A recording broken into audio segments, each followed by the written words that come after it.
Nasa oras natin, 13 minuto makalipas ang alas 10 ng umaga. Dahil hindi tumitigil sa pagkayod ang mga manggagawa, tuloy din ang ECC sa proteksyon sa mga manggagawang nagkasakit o naaksidente ng dahil sa trabaho. Higit 5 taon nang umaalalay, nagbibigay kaalaman, benepisyo at inspirasyon. Hatid ng DZRH at ECC, Employees Compensation Commission. #ECC, Work-Related. Kasama ang action woman ng ECC, Executive Director Attorney Kaima Velasquez at sina May Binauhan at Yuel Reyes. #ECC, Work-Related. Sagot ka ng Employees Compensation Commission.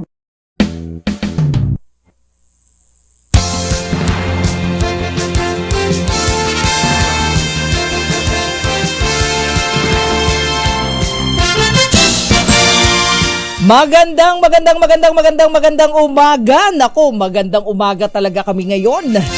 Luzon, Visayas, Mindanao, kamusta po tayong lahat? At syempre ngayong araw na ito ng Miyerkules, muli naririto po ang Employees Compensation Commission para pa rin po sa ating mga manggagawang nagkasakit, na aksidente o kaya po ay nasawi ng dahil po sa trabaho. So tayo po ay magsama-sama muli hanggang alas 11 po tayo ng umaga ngayong araw na ito ng Miyerkules. It's March 19, 2025. Oo, excited ako dahil mamaya anniversary ito. Diba? 50th anniversary, golden anniversary ng Employees Compensation Commission. Pero bago dyan, ito po ang ating #ECC Work-Related at ako po si May Binauhan. Kasama po natin ang ating co-host mula po sa ECC. Walang iba kundi ang kanilang action woman, Employees Compensation Commission Executive Director Attorney Kai Velasquez. Attorney Kai, good morning! Magandang umaga, Miss May. At syempre magandang umaga sa ating mga tagapanood at tagapakinig at ating mga ka-ECC. Ayun, sabi nga natin magandang umaga talaga ngayon, hindi Kai. Oo, dahil pag-uusapan po natin ang Employees Compensation Commission sa kanilang ika-50 anibersaryo. Oo, di ba, Miss Attorney Kai? May, 50 taon. So nagsimula yung ECC, hindi pa ako pinapanganak. Oo Age nga. reveal. Oo. Age reveal. Oo. So yung theme natin for this year, Miss May, Ano sabi ating mo nga, tema? di ba?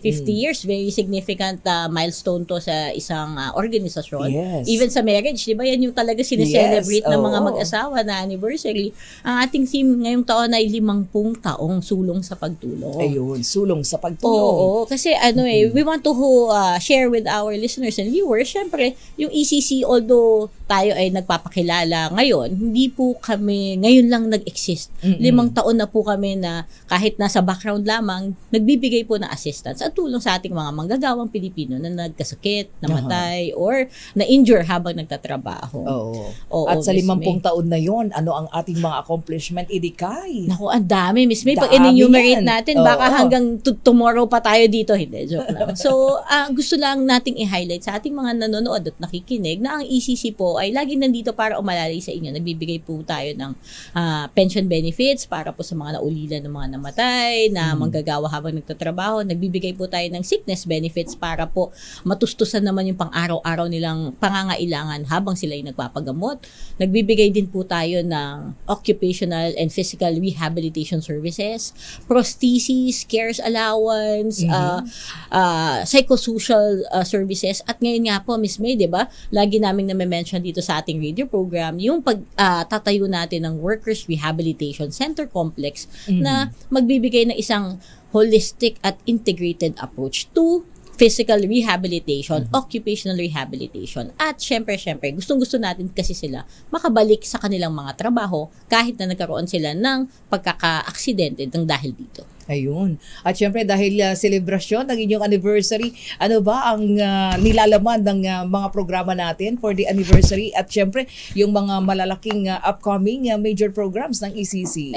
Naku, Miss May, yun nga. Yung na-mention ko sa'yo, yung program para, Yes. ang anniversary po talaga ng Employees Compensation Commission ay March 17. So, dito po na ilabas ang PD 626 noong 1975. So, 1975, 1925, 50 taon, di ba, na nag-i-exist na yung ECC. So ngayon pong sabi nga natin nung pinag-uusapan namin yung paghahanda para dito sa anibersaryo na ito, pinag-uusapan natin ito ay isang magandang pagkakataon para i-review mo yung nakaraan at planuhin mo yung next na 50 years naman, di ba? Oo. For centennial. Parang ganon. So parang from day one, naghahanda na tayo para sa ating 100th anniversary, 100th year anniversary. So 50 taon ulit na pinagpaplanuhan ano po yung mga serbisyo na mabibigay natin sa ating mga manggagawa na nagkasakit or na-aksidente sa trabaho. So sa planning po, yan, ang ating Workers Rehabilitation Center Complex at syempre po, gusto natin na magbigay ng mas makabuluhan at mas maraming mga benepisyo para sa ating mga manggagawa. Yes, Idikay, tama ka dyan. Talaga namang 50 taong sulong sa pagtulong, no? Dahil hindi po tumitigil ang Employees Compensation Commission sa pag-alalay sa ating pong mga manggagawa sa oras ng pangangailangan, lalong-lalo na po sa mga hindi inaasahang pagkakataon na kadikit po ng paghahanap buhay po nila, no? Kaya kami po dito sa DZRH, sa loob po ng higit 5 taon nating pagsasama, gano'n na pala kahaba. Ang tagal na, Miss May, no? Dito sa programa. Kahapon lang tayo nagkakilala. Kaya nga po, saksi din kami sa inyo pong mga natulungan sa ECC.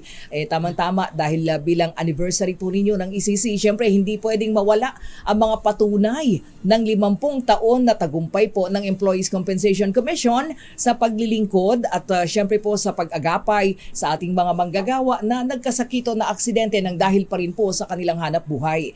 Dahil ngayong umaga, matutunghayan natin ang isa lamang sa napakaraming mga kwento ng pagbangon na hatid ng ECC. Ito inabangan natin, Idikay, ha? Ito na yun. Oo, pero bago yan, Idikay, ibigay na muna natin ang ating tanong na inaabangan ng ating mga ka-ECC. Lagi namang easy question ito Diba? Miss May, sana maraming manalo. Sana dahil 50th anniversary ng ECC, dapat 50 din yung mananalo.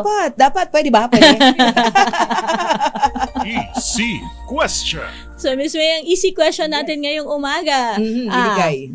Parang giveaway na naman to, di ba? Yes. Easy question, ilang taon na po nag-exist ang Employees Compensation Commission? Iyon, Benta talaga. Benta na yan. Benta. Ilang taon na po ang ECC? Yan lang po ang ating katanungan ngayong umaga. So yan po ang tanong sa ating mga nakikinig ngayon. Samantalahin nyo na po sa mga nanonood sa atin. I-comment na po ang tamang sagot sa aming comment section. Siyempre, sabi nga po, 50 winners. Mag-abon na ba tayo dito? Hindi kayo. Mukhang pag-aabonohin tayo, Miss May. Anyway, so meron pa rin po tayong 3 winners na pipiliin ngayong umaga na makatatanggap po ng ECC premyo, no? Yung mga merchandise natin. Pero tandaan po, no hashtag ECC work related at shader badge. Hindi po kayo mananalo, kaya wag niyo pong kalimutan yan. Diba, Idikay? Wag kakalimutan. Yes, ilagay po ninyo. At syempre, samahan niyo pa rin kami sa ating talakayan ngayong umagang ito. Excited po ako dahil talaga namang anniversary nila, 50th anniversary. Kung kayo po ay may mga katanungan tungkol po sa ECC, lalo na sa ECC program, pwede po kayo mag-text sa ating pong DZRH text line 0919-282-6485 o kaya po mag-comment sa aming pong live streaming sa DZRH News at maging sa ECC. At maya-maya po sasagutin ni Idikay ang inyo pong mga tanong. Diba, Idikay? Sagutin natin lahat. Sagutin natin lahat. Hashtag ECC work related sa DZRH. Eto na po, diretso na tayo, Idikay, sa ating kwento ng pagbangon. Yes, Miss May. Ngayong umaga ihatid natin sa ating mga nanonood at nakikinig ang kwento ng pagbangon ni Miss Denica Uwalde Azcueta. So, si Miss Denica po ay isang product manager sa isang sa ICT solution. So, isang BPO, di ba po? So, naaksidente siya nung nakaraang taon sa isang company-sponsored event. So, hindi siya yung usual na nagtatrabaho ka at naaksidente. At itong company-sponsored event na ito ay isang badminton tournament. Oo. At hindi lang syempre simpleng paglalaro yung nangyari sa kanya habang ginagawa niya ito. Na-aksidente siya. At syempre, lagi nating dinidiscuss to, Miss May, di ba? Yung hindi lang saktong trabaho ang aksidente na nangyari. Kahit papunta galing sa bahay, papunta sa trabaho, covered, pauwi, galing sa trabaho, pauwi sa bahay. At kahit na yung mga ganitong pagkakataon, may sports fest, company-sponsored event, badminton tournament, pwede din po nating makover. So, ito yung kwento niya, si Denica, Miss Miss May. Ayun, yes, Idikay. Kaya naman sa ating mga nakikinig ngayon, sa ating mga nanonood, sabay-sabay po nating alamin kung paano nga ba natulungan ng Employees Compensation Commission si Miss Denica. Narito po ang kwento ng pagbangon ni Denica Uwarde Azcuata ng Quezon City. Ako po si Denica Uwarde Azcuata, 35 years old po, nakatira po sa Quezon City. Dati po ako po ay product manager po. Tapos ang handle ko po ay ICT Solutions. Na-aksidente po ako last year ng June 2024. Yun po ay company-sponsored tournament po siya ng badminton. Habang naglalaro po ako, nung aabutin ko na yung shuttle, papunta po sa amin, pag sidestep ko, may naramdaman po akong parang basa. So, natulas ako ng konti, pero since may momentum na po ako, dire-diretso na yung galaw ko. Tapos, next thing I know, nakabulagta na ako sa floor.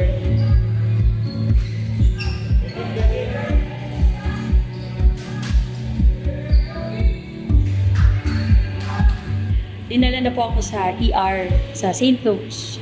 So pagdating po ng St. Luke's, nag-x-ray, tapos may PT din po. Nag-MRI po ako the next day. So after 2 days, nakuha ko po yung result.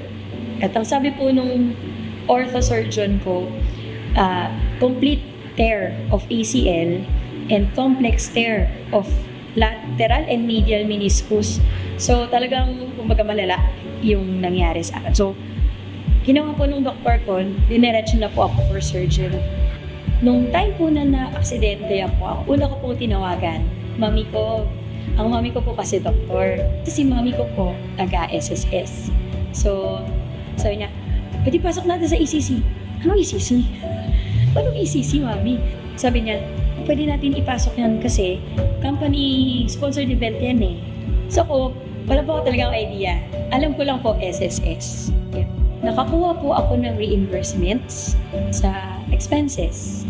Tapos, meron din po ako nakuhang cash assistance. Na-explain din po nila sa akin yung sa rehab. Yun po yung pinaka-importante po sa akin. Kasi since na-operahan nga po ako and requirement po na may physical therapy. So, sabi sa akin ni na Doc Tim through sa mom ko po na yung rehab mo, sagot din ni ECC yan. Sabi ko, sobrang nakaluwag. So imagine po kung sa private ako or even kahit sa government, hindi biro ang gastos. Makwento ko lang po, no, nung na-aksidente po ako, akala ko lost hope na ako. Nagkaroon ako po ng opportunity na may interview sa isang company. Nung in-interview po ako doon, takot ako. Kasi sabi ko, meron akong physical disability. Baka hindi nila ako tanggapin. Tapos after several days, nakatanggap ako na. Tanggap ako. Sabi ko, talaga ba? Nagulat ako kasi sinabi ko po sa kanila, papasok po akong may crutches. Sabi ko po. Ang sabi nila sa akin, don't worry, handa kami para sa crutches mo. Nilalaman nila ako. Sabi ko, ang sarap po sa feeling na sineset aside nila yun. Ang mapapayo ko po is, una po, huwag po kayong matakot. Kasi hindi naman po yung physical disability yung batayan kung kaya niyo pong gawin yung isang bagay. Sa akin po, naniniwala ako na basta pakita niyo po yung perseverance, yung dedication sa work, definitely po yung, and I really hope na yung company, makikita po nila yon. Masasabi ko po sa ECC, napaka-helpful po. Sana po mas makilala pa. Ako si Drex, na-aksidente dahil sa trabaho, nagkaroon ng bagong trabaho sa tulong na isusunod.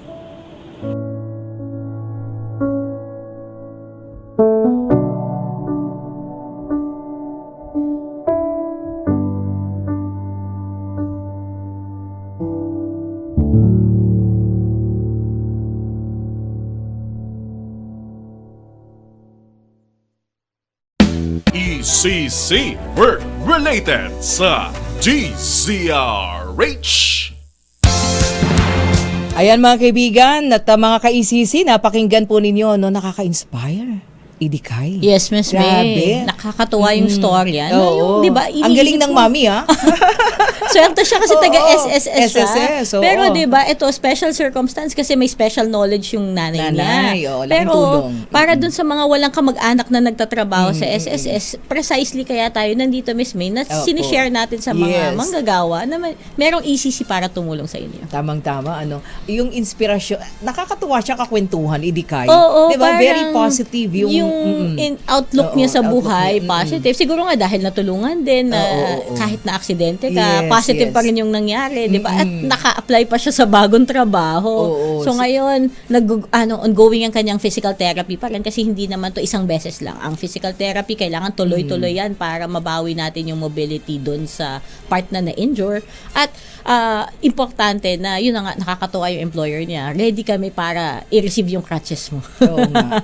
At saka talagang yung kwento niya, talagang ano siya ang laking tulong nung ECC, dahil syempre kung hindi, kung wala yun, syempre lahat yun problema mo. Lahat Yung yun. nangyari sa kanya. Gastusin mo. Laking gastusin Oo, nun. oo, Hindi kay? Kaya sa mga nakikinig po sa atin sa radyo, ha, at syempre napakinggan po ninyo yung kwento ng pagbangon ni Ate, ang tawag sa kanya Drex. Drex. Yan, Oo Danica, nga. Drex. Si Ate Drex. So, dating product manager na aksidente sa company-sponsored tournament again, pero nakabangon at nakabalik sa trabaho sa tulong ng ECC Idika. Ay, kaya maraming salamat po sa inyo. At ginagawa lang po namin na aming tungkulin at masaya po kami makatulong sa inyo. Ayun. Pero anyway, mga kaibigan, isa lamang po ha, si Drex, sa napakaraming mukha po ng pagbangon sa tulong po ng ECC. At sa mga susunod po na episode natin, ha, marami pa tayong makikilala ng mga kagaya po ni Danica or ni Drex na natulungan pa rin ng Employees Compensation Commission. So standby lang po kayo ha sa ating pagbabalik. Pag-uusapan po natin ang filing process ng EC claim, kaya tutok lang po kayo ha, dahil sa magbabalik pa rin po ang hashtag ECC Work Related. Hashtag ECC Mag- Work Related sa GCRH. Oras natin mga kaibigan, 33 minuto na makalipas alas 10 ng umaga. Nagbabalik pa rin po ang hashtag ECC Work Related. Kasama pa rin natin, of course, Attorney Kai Velasquez. Idi Kai. Magandang umaga, Miss May. Magandang umaga ulit sa ating tagapanood at tagapakinig. At syempre, tuloy-tuloy na tayo sa ating talakayan ulit, Idi Kai, ha? At ito, pag-usapan natin ito. Kasi nung pong nakarang episode na pag-usapan natin at na-discuss kung ano-ano yung mga benepisyo ng tinatawag na ECP benefits, ano?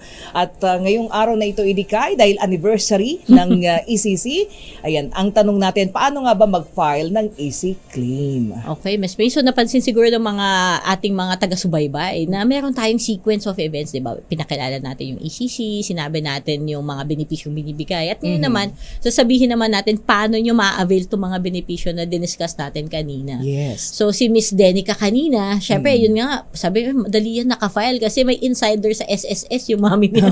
Pero hindi Alam na po, alam ang gagawin. Oo, pero hindi po yan totoo. So lahat po pantay-pantay po pagdating sa pagpa-file. At kailangan lang po nating malaman ano yung proseso. So para po makapag-file tayo again, para po sa mga pang-pribadong manggagawa, kailangan niyo po ang tulong ng inyong HR officer or admin officer. Kasi po sila ang nagpa-file ng employee compensation benefits para sa inyo. Para naman po sa easy funeral or easy disability claims, diretso na po yan na ifa-file sa isang SSS branch na pinakamalapit sa inyo. At syempre, para po sa ating mga government na employees or manggagawa, kayo po ay pumunta sa pinakamalapit na GSIS branch. Ayun. So pag-usapan natin paano mag-submit ng requirements, ano? Ano-ano ba Idikay yung mga requirements para sa easy sickness o yung tinatawag na easy disability claim? So, Miss May, syempre, ang kailangan natin dito ay mga dokumento na magpapatunay or mag-establish nung work-relatedness ng aksidente, syempre, at syempre, papatunayan na nangyari talaga siya. So, basically, kailangan natin ng Certificate of Employment with Job Description. Ibig sabihin na yung aksidenteng nangyari sa kanya, parte ng kanyang trabaho. Of course, meron kaming tinatawag na EC logbook. So, ito, mandatory requirement to. Discuss natin later kung ano yung kasama sa laman yan.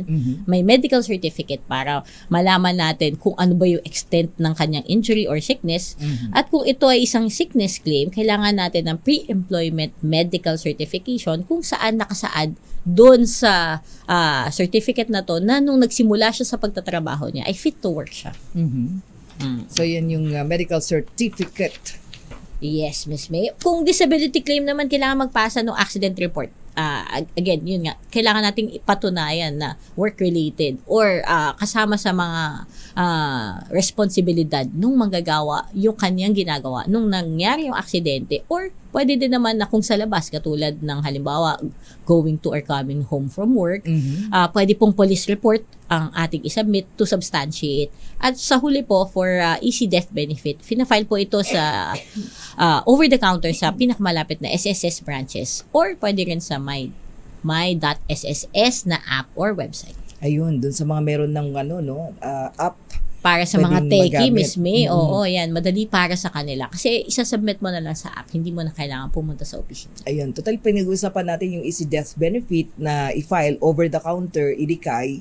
Ano-ano yung mga requirements kapag ka mag-file ka nga ng easy death claim? Kasi medyo yan yung mahirap no? May mga kulang-kulang na requirements. Yes, Miss May. Siyempre, wala na yung ating empleyado, so wala na siyang direct contact sa kanyang employer. So, yung Yes. kanya pong mga kamag-anak, asawa, mga anak, pamilya, pwede pong mag-file yung dependent legal spouse or yung kanyang dependents or beneficiaries ng kanilang filing document sa SSS po. So, diretso na po, submit nyo na po ang yung, again, job description, certificate of employment, death certificate, syempre, kailangan pong patunayan na nawala na po siya, medical records, accident or incident report, at of course, yung EC logbook po na pinag-usapan Ayan. natin kanina. Mamaya pag-usapan natin easy logbook na yan kasi madalas yan yung wala. Laging, idikay, oo diba? nga pero Malaki-laking problema yan. yes, Miss May. Pero tanong ko lang po, parehas po ba ang processing kapag yung filing ng death claim, kapag death claim nga ang kanilang hinihingi? Syempre po, Miss May, medyo may variations kasi iba-iba yung mga nagfa-file dito para sa kanya. So, kung ang ating pong empleyado na nasawi ay may asawa, so married po, kailangan po magpasa ng marriage certificate po, of course, yung kanyang asawa para patunayan na siya ay asawa. At siya po yung legitimate spouse na magpa-process po nung mga benepisyo na maaaring makuha. Kung meron naman po siyang anak na edad 21 pababa, dalhin lamang po yung birth certificate niya. So, para to prove po na meron pang minor beneficiary si employee para po makakuha din siya ng benefits. At syempre po, kung single naman si employee, wala pa pong asawa or anak, pwede pong mga magulang ang makakuha ng mga benepisyo para sa kanila. At syempre, ito naman yung kung meron po tayong empleyado na walang asawa, walang anak, wala ng mga magulang, wala na po tayong beneficiary, siguro po yung mga benefits niya po ay magstay na lang muna po sa EC Fund para naman po sa pakinabangan ng ibang mga magagawang mga aksidente sa future. Oo. Ito, Edikay, lagi itong pinagtatalunan din Merong anak, naka-apelyido sa, halimbawa, namatay ang father. Siya yung employee, di ba? Yes, Miss May. Oo. Tapos, outside marriage siya, pero dala niya yung apelyido. Ah. Oo. Merong mga provide ng mga documents pa ba? Tama ba? Para, Yes, Miss para lang May. makaklaim din siya? Or Oo. hindi pwede dahil outside marriage? Miss May, as a minor child, at ano pag siya, minor. ang tawag natin dyan ay, di ba, illegitimate child. Yes. Kasi outside of the marriage, meron din silang benefits na maaaring makuha. By law, hindi po sila pwedeng exclude. So, dapat po, makapag-file pa rin sila at hayaan nyo po na tulungan namin kayo na mag-asikaso. Kasi po si SSS, may proseso po sila para sa pag-adjudicate kung kanino ang tamang pagbabayad ng benepisyo. So, kung kanino yung mapupunta yung beneficiary. Pwede pong hatiin kasi sa legitimate na asawa, legitimate na anak, at illegitimate din po ng mga anak. Oh, kasi death claim na to pinag-usapan. Oo, diba? so benefits na to na, Benefits na kumbaga talaga. pension na po Pension ito na. ng asawa at ng mga anak. So kung may minor child pa po siya outside the marriage, dapat po makakuha din siya ng tulong. Oo, lalo na't nakapangalan naman sa kanila. Oo, acknowledged natural Acknowledged child child. tawag natin Yes. dyan, Miss May. Oo, kasi yung iba, may mga lumalapit sa amin kasi na ganyan, Edikay. Oo, mga no. benepisyo na hinahabol ng mga anak, especially sa SSS. Yun nga, Miss May, sabi nga natin, hindi naman kasalanan ng mga bata kung ano, di ba? Nagbungang. Yes, tama ka dyan. Okay, eto pag-usapan na natin, Edikay, itong easy logbook na ito, no? Ano nga bang easy logbook at ano ang mga dapat lamanin ng easy logbook? So, Miss May, yung easy logbook, requirement siya under the law, under PD 626. So, ang lahat po ng mga employers ay required po na mag-maintain ng easy logbook para po ilista yung sequence ng mga pagkakasakit or aksidente na nangyayari dahil sa trabaho or within the workplace. So, ang nakalagay po dito, syempre yung araw when the accident happened, syempre po kailangan na malaman din kung kailan na-report sa kanila. So, halimbawa po si Miss Denica kanina, Yes. nag-badminton siya. Na-report po siguro yun sa HR the next day. So, ibig sabihin baka today yung petsa niya, bukas March 20 pa malilista. At syempre, kailangan nating sabihin saan, pangalan, lugar, uri ng pagkakasakit or pagkakaksidente, at ilang araw yung kinakailangan na lumiban si employee bago siya nakabalik sa trabaho. So, ang requirement po natin dito para sa mga employers, kailangan nyo pong i-register sa inyong EC logbook ang inyong manggagawa from the 5 days from the date na nagkasakit or na-aksidente siya. Yun po yung mandatory kasi po kailangan nating i-establish na minomonitor nyo po yung inyong mga manggagawa sa inyong mga lugar ng pagawaan. Oh, at sino ba yung dapat naglalag? Diba? Ayan. Kasi dyan nagtuturuan eh. Oo, no? Pag Sino may naghanap na kasalanan? si employee, diba? Tapos, nasaan yung logbook? Ay, nako, Diba? Miss May. Eto, sa iba't ibang kumpanya, iba't iba yung tawag natin sa ating HR officer. HR So, officers. mostly ang sinasabi po namin, dapat po nasa HR yan, sa human resources nyo. Pero po, may mga opisina na maliliit lamang, di ba po? Wala naman talagang HR. Tawag po naman natin sa kanila, admin officer, pwede din po. Minsan naman po, may pagkakataon na, halimbawa po, 10 lang kayo sa opisina at wala talaga kayong management na sinasabing HR or admin. Yun pong supervisor or yung anyone in charge po sa inyo ang may responsibilidad po na maglista sa inyo sa EC logbook. Ayun. Paano kapag hindi nga nagbigay sa employer ng requirements, lalo na EC logbook? Ay, nako, May Miss parusa May. ba doon? Meron. Meron. Ito yung easy way of computing yung parusa. Yung EC logbook as a responsibility of the employer must be provided para po makakuha ng claim. At kung nag-refuse po si employer para ibigay ito, hindi po ito magiging hadlang para maibigay yung benepisyo sa inyo. Ang mangyayari lang po, warning po sa mga employers, pwede pong ipataw ang 50% ng benefits na ibibigay kay employee as chargeable against the employer. So, ibig sabihin nito, Miss May, di ba, halimbawa, binigyan na benepisyo ng ECC si employee, si manggagawa na nagkakahalaga 100,000, Opo. pwede pong singilin si employer ng 50,000. Dahil po, contribution na yun, dahil hindi niya sinusunod yung kanyang responsibilidad na maglagay ng EC logbook. Ayun. At kapag ka-separated na from employment o nag-resign na, paano? May habol pa ba? Ayan. So, minsan, ayaw na tayong pansinin ng ating mga employers at HR officers kasi nga, resigned na tayo. Pero po, pwede pong mag-submit ng proof of separation. So, pakita po natin na hindi na po tayo doon nagtatrabaho at certificate of non-advance payment from previous employer para lang po masasabi natin na hindi magkakaroon ng dobleng pagbabayad doon sa benepisyo na yun. Ayun. Okay. Ito, isa sa pinakamadugo to. Actually, parang meron tanong dito na ano eh. Paano kapag hindi naghuhulog ng easy contribution ang employer? Mura lang naman yun eh. Bakit hindi pa Miss nahulugan? May, saka Oo. social protection Or po. unless wala bang alam, wala ding alam ang employer, lalo Parang- na pag maliliit lang na di ba, negosyo. Tama naman yun, Miss May. Pero yun nga po, hindi na po kailangan pag-isipan na additional na hulog ang ECC. Kasi po, nakatuck in na po ang EC contributions nyo sa SSS contributions po para sa inyong mga manggagawa. So, pag naguhulog po kayo ng SSS, automatic po, naguhulog din kayo ng ECC para sa inyong mga empleyado. So, ang sagot po natin dyan sa katanungan na yan. Kung kayo po ay hindi naguhulog para sa kanila, kayo po ay maaaring habulin ng SSS at ng ECC para sa contributions na ito. Hindi po kasalanan ni employee kung hindi siya nahulugan. Kaya po, dapat po makuha niya pa rin yung mga benepisyo na nakalaan para sa kanila. Ayun. So, dapat pala may parusa ba sa mga employer? Ay, Idikay? actually, Miss May, may yung, specific, yung sa SSS law, meron sila Meron. talagang karapatan na habulin at i-prosecute yung mga, kasi mandatory yung coverage niyan at mandatory yung paghuhulog. So, meron po talaga. Ayun, merong tanong na, nagiging tanong din ito, Idikay. Kailangan ba exhausted yung leave credits? Meaning, di ba, nagamit? Madalas yan na katanungan, Miss May. Kasi dun sa mga may experience na mag-file ng SSS, nire-require po kasi ni SSS yung certificate ng exhaustion ng leave credits bago ka makakuha ng sickness benefit. So, totoo po yan. Hindi po namin i-deny. Pero po, that is for SSS sickness benefit only. Para po sa ECC, hindi po siya required. So, kung sinasabi po ng SSS na, ay, hindi ka makaka-avail ng iyong sickness benefit kasi may leave credits ka pa, hindi po magiging hadlang ito para po ipagpatuloy ang inyong pagpa-file ng claim para sa ECC naman. Ayun.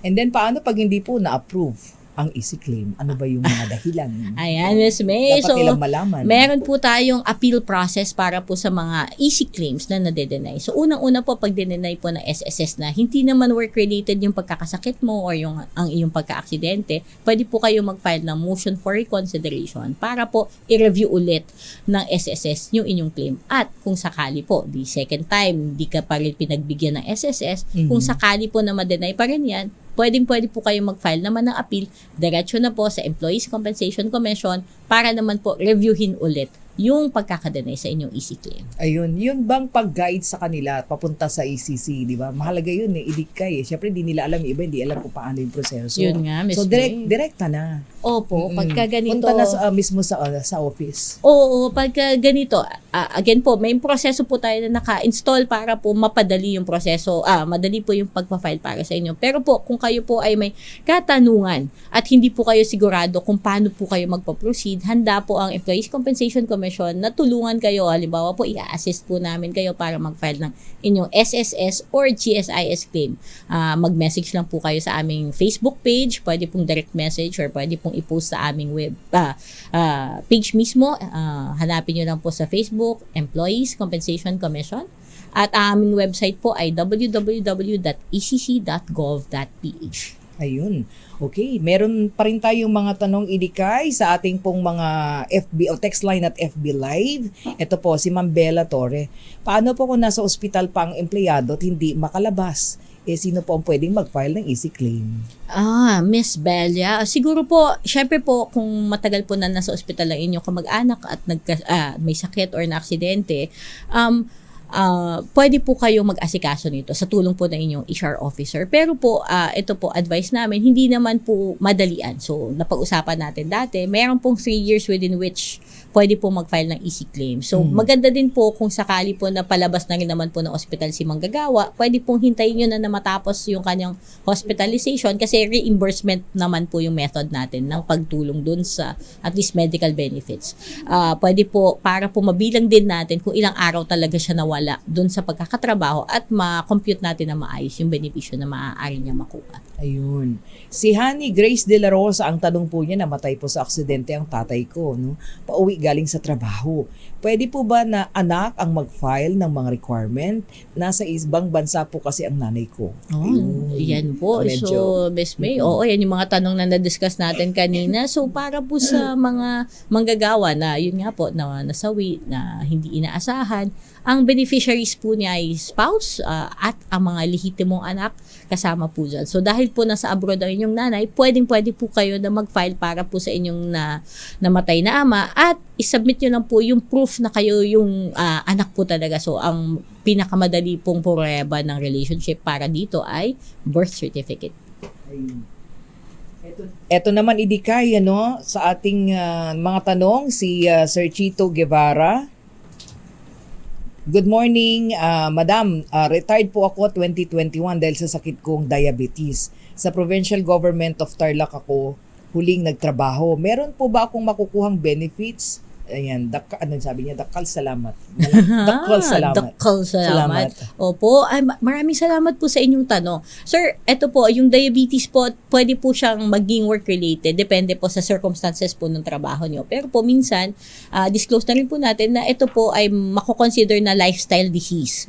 So, hindi po automatic na nagkasakit kayo ng diabetes work-related. So, hayaan nyo po na mag-attempt po kayo na isubmit ang inyong medical records para po ma-review po ng GSIS sa pagkakataon nito kasi sabi nyo po kayo po ay pampublikong manggagawa para po ma-review nila kung maaari pong ipasok ang inyong sakit as work-related. So, i-review po yun ng ating mahuhusay na doktor sa GSIS at even po sa ACC kung sakali po na kailangan siyang mai-apply na sa amin. Ayun. Okay, si Sir Jason Santos, kapag inaprubahan ba sa SSS sickness benefit, automatic na pwedeng mag-file ng easy claim, idikay? Sir, ito po yung medyo isa sa mga madalas din po namin na ma-receive na tanong. So, i-notify niyo po ang inyong HR officer na pag nag-file po para sa inyo ng sickness benefit, kung tingin niyo po work-related ang inyong pagkakasakit, na i-tick din po na work-related. So, EC claim.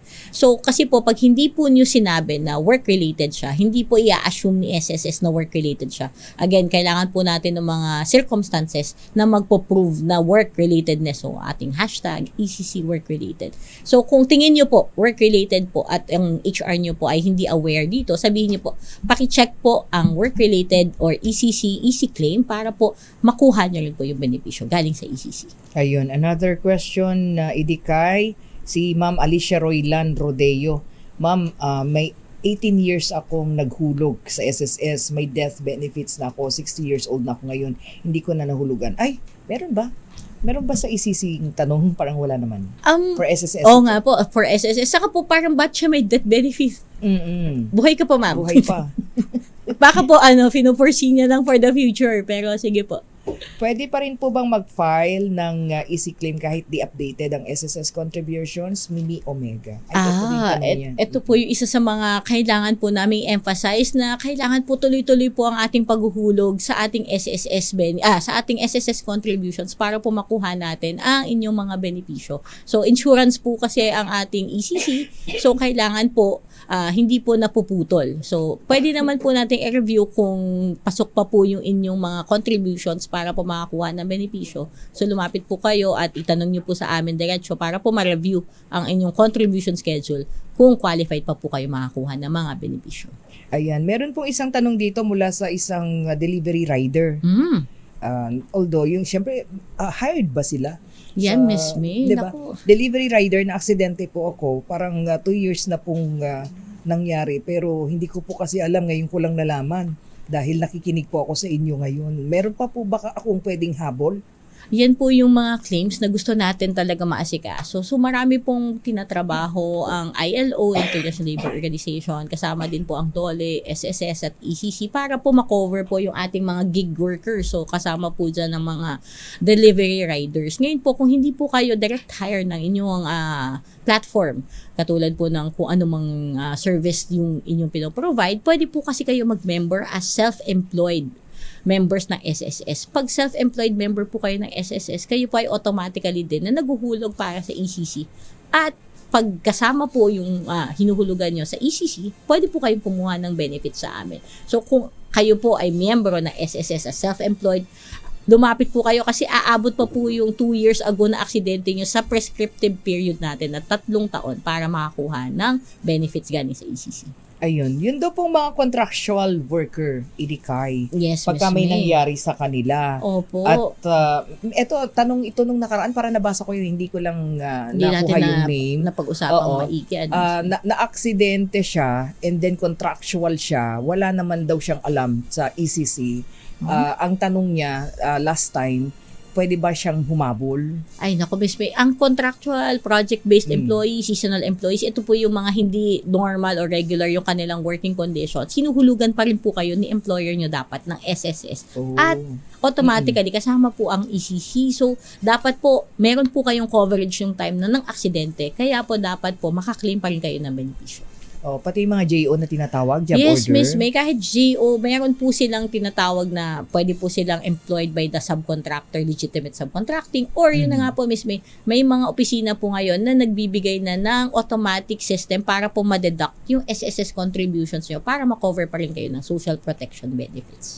Ayun, napakahalagang i-clarify yun kasi sila hindi nila alam, idikay, Oo na meron nga, pa Miss silang May. chance pala. Saka yung importansya ng paghuhulog kasi maliit na halaga, panghabang buhay na benepisyo. Ito yung sinasabi natin na kailangan pag-isipan natin yung future natin. So, mag-invest tayo. Una, may insurance ka na against accident sa ECC. Pangalawa, may pension ka pa na tinitingnan pag nag-retire ka at 60. So, dapat mag-set aside talaga tayo ng kaunting halaga buwan-buwan para ma-maintain natin ito. Oo, merong pahabol dito. Sandali, halapin Sige, mo, Miss idikay, May, sagutin natin Oo, yan. may pahabol dito yung isa nating member ng Operation Tulong. Ang tanong niya rito, kung halimbawa yung mga nagtatrabaho bilang nagbabasura, siguro ang sinasabi niya dito, yung sa government ba yan? Yes, Miss Yung, May. mga kumukuha ng basura. Ito, Miss Oo, May, hindi oo. daw nila alam na meron daw pagkakataon na nasa bingit ng alanganin yung kanilang buhay. 'Di ba? Anytime pwede daw po silang maaksidente, hindi nila alam na merong ganito sa ECC. Napaka-delikado po ng trabaho ng ating mga mga basurero, 'di ba po, minsan po nakikita natin sila nakasabit lang sila dun sa truck ng Yes. basura habang umaandar, tapos hinihila nila yung mga Tsaka yung mabibigat. health hazard. And health hazard. So, minsan wala silang PPE, wala silang gloves, wala silang boots, wala silang mask. Dapat po ito ay provided ng LGU or ng employer nila. So, may mga pagkakataon po na ang basurero ay hired directly ng LGU. So, sila po ay government employees. So, dapat po makakuha sila ng easy benefits sa GSIS. Pero po, may pagkakataon din naman na ang LGU ay nag-hire po ng private contractor para po garbage collection. So, dito po sa pagkakataon na ito, private employees po ang ating mga mamang basurero. So, dahil private employees naman po sila, dapat hinuhulugan sila ng kanilang employer ng SSS at kasama ang EC contributions at syempre po, dapat makakuha sila ng benefits. Meron ako na-experience nun, Miss May, nakita ko parang nabubog yung basurero kasi nga minsan, di ba, nabasag yung plato, yung baso, nilalagay na lang sa basurahan. Tapos pagdampot ng basurero, nahiwa siya. Oh, di ba? Naku, aksidente talaga at alam mo na work-related, so dapat makakuha po siya ng claim galing sa ECC. Meaning subcon, ano? Subcon kasi sila. Yes, Miss May. Kaya So, may tinatanong mga nila. Kasi ganyan. wala silang alam. Pagka napapakinggan yung program natin, doon lang nila nalalaman na pwede pala. I-check nyo po at kung hindi po kayo hinuhulugan na employer nyo, naku, magreklamo po kayo sa DOLE or sa SSS para po hulugan nila kayo at marami pong benepisyo na naghihintay para sa inyo. May nagtatanong na security guard. Hindi daw sila nahuhulugan sa SSS. Paano daw sila makaka-claim sa ECC pag may nangyari sa kanila? Magreklamo po kayo. Yan po yung sinasabi namin. Hindi po, wag po kayo pumayag na hindi po kayo hinuhulugan ng contributions. Ito po ay karapatan nyo at responsibilidad po ni employer para sa inyo. Ayun. Dami nakikinig sa atin na security guard kasi idikay. Oo nga, Miss May. Ito yung ating core. Saka, ito, delikado yung kanilang trabaho. Diba? Lagi nilang inalagay yung sarili nila sa alanganin para proteksyonan yung kanilang mga pinagsiservisyon. So, dapat mabigyan natin sila ng magandang protection din. Kumbaga, pang sukli or pang bawi dun sa serbisyo binibigay nila. Ang susunod na tanong nila, paano po ba? Paano gagawin nila, di ba? Siyempre, ang problema ng mga yan, yung employer. Yes po. So, ang SSS po, meron po silang mga opisina kung saan po kayo lalapit. Kung ang problema naman po talaga ay employer. So, si SSS po, may collection drives po sila. Pwede po nilang padala ng notice ng delinquency or notice of assessment ang inyong employer para po makumpel. At ito pa po yung isa, pwede po kayo talagang lumapit sa Department of Labor and Employment. So, pwede po kayo mag-file ng inyong complaint sa DOLE field offices. Sa opisina po namin sa ECC sa Makati, along Buendia, meron pong SSS field office ang Pasay, Makati, Manila yata na field office. Puntahan niyo po doon at pwede niyo po ireklamo ang inyong mga employers na hindi naguhulog ng inyong SSS contributions. Oo, at saka magsama-sama sila. Opo, Kung mas marami maganda, sila, united together, opo, mas na-address at syempre mas nako-compel yung employer na ay, ito aware siya sa kanyang mga karapatan kaya dapat talaga hindi pwedeng maloko. Okay, so Idikay, yan po yung ilan sa ating mga tanong pa rin ngayong araw na ito. Pero syempre, selebrasyon ng Ay. inyong happy 50th anniversary.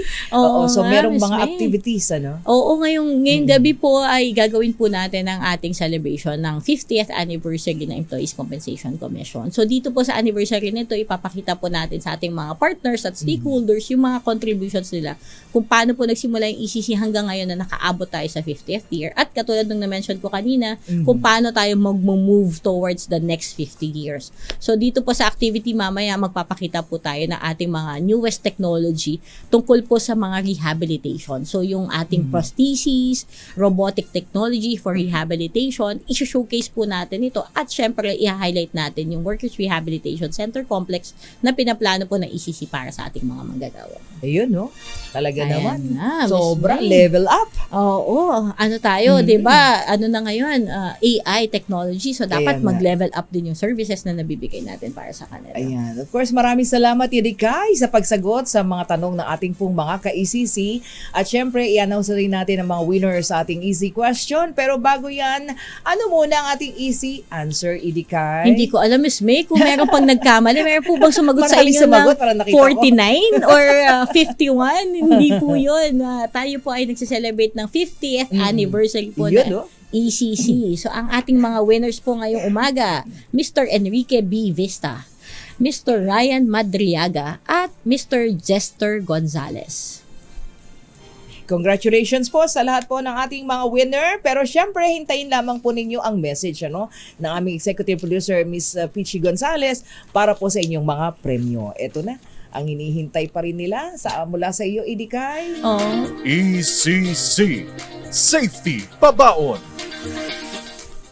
Siyempre, hindi matatapos ang ating program kung wala pa rin po ang ating safety pabaon mula sa Employees Compensation Commission, Idikay. Miss May, dahil ano pa rin tayo, Fire Prevention Month, at lagi tayong nakakarinig na ang cause ng mga sunog ngayong buwan ay electrical fire. So yung mga naiiwan natin ng mga appliances na nag-overheat kasi nga mainit at nagkakaroon ng spark na nagkukos ng sunog. So make sure po kung kayo pa aalis ng bahay, makakatipid na kayo sa kuryente, makakaiwas pa kayo sa aksidente, i-unplug po natin yung mga appliances. Oo, napakahalaga yung Idikay, yung iyong mga safety pabaon na yan. Oo Lalong-lalo na napakainit na ng panahon, mainit pang ulo ng tao. Ay, naku. 'Di ba? Maraming Oo, nakakalimutan bago umalis ng bahay, Oo, 'di ba? double check po bago isara yung pintuan, check po natin na unplug na ba ang ating mga appliances. Napakahalaga 'yon. Tapos, huwag kang mag-iiwan ng tao sa loob ng bahay na kalakang pintuan. May Oo, gumagawa may nun. ganun at nasusunog. Naku. May namamatay, Idikay. Marami. Halimbawa, ikaw, nanay ka, working mother ka, pumunta ka sa labas. Oo, Iniwan maaga mo pa yung- lang, iniwan mo ang anak mo, kinandado mo kasi ayaw mo lumabas. Siyempre. May ganung insidente. So, dapat dun sa ating mga Wag po kababayan, natin wag gagawin yan. That is negligence po. Ano, di ba? Yes. Naku, isipin niyo po yung kapakanan na inyong pamilya kung malalak po sila sa bahay. Mga bata yan, Miss May, usually sa matatanda, yung mga hindi na, di ba, hindi na mobile, mga bedridden, naka-wheelchair, hindi na po sila makakatakbo. Oo, kasi marami tayong mga working parents, working mothers. Naiintindihan naman diba? po natin sila. Ayun. Anyway, mga kaibigan, eto na. Ang bilis naman ng oras. Pwede bang another 1 hour? Next week, Miss May, meron pa Next ulit. week. Mga kaibigan, yan po ang kabuuan ng ating programa ngayong happy 50th anniversary ng Employees Compensation Commission. At syempre sa susunod na linggo, marami pa rin po tayong mga pag-uusapan, tatalakayin tungkol pa rin sa ECC at ating pong bibigyang daan pa rin siguro after nun yung anniversary pa rin. Bahagi pa rin ng anniversary. Di ba? Anniversary program natin to, Miss May. Kaya nga, Idikay. At syempre, Miss May, kung meron po kayong mga karagdagang katanungan para sa Employees Compensation Commission, punta lamang po kayo sa aming Facebook page. Hanapin niyo po Employees Compensation Commission. Kami po yung unang lalabas dyan. At kung sakali po na gusto niyo naman po magbasa ng mga literature namin, punta po kayo sa aming website, www.ecc.gov.ph. Muli po, ako po ang inyong action woman, Kaima Velasquez, at kami po sa ECC ay naniniwala na ang pag-aalaga sa manggagawang Pilipino ay pag-aalaga din sa ating bayan. At syempre pa ako pa rin po yung lingkod may binauhan. Magsama-sama po tayong muli sa susunod na araw ng Miyerkules. Dito pa rin po sa ating #ECC Work Related.